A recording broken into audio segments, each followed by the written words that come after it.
Ayun ang kinukunan ng honey, oh. Ayun, oh. Pulot. Oo, yung honey. Yung ang taong ito nasa taas yung itim. Ah. Ay, Gumagawa ng honey. ito ni. Ito.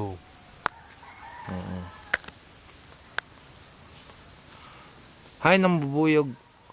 Yun o, nakakupot lang. Kadikit. Ay yung mga yung itim na mismo. Oo, yun na yung Ay yung mismong bubuyog. kumpul-kumpul. Taas. Mataas, kaya. Karagong taas. Ayan, pambahay ka, Arvil. Gusto kang kuikang. Gusto mo lanatong kita. So, siguro papaagi na muna kay Saragong ko. Ay, pag sa Sarag, Arnel, ayaw. Si Papa mo karawin, si Papa mo kay Bali.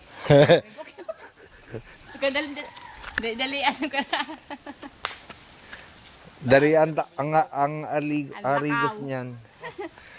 Harigos sa takbo yan. Buyog, loko-loko ka gusto mo. Panayan mo yung naputiukan yun. Umuso pa na. Sige ba ang putahin? Kung ano ka. Dili siya ako, wala pa nakapot ang putiukan. Oh, Wala ko na niya. Bago na yan. Huwag nun. Dako lang saan, oo. Oo, may dugos na yun ha. Huwag pa mo kita pa yung rito.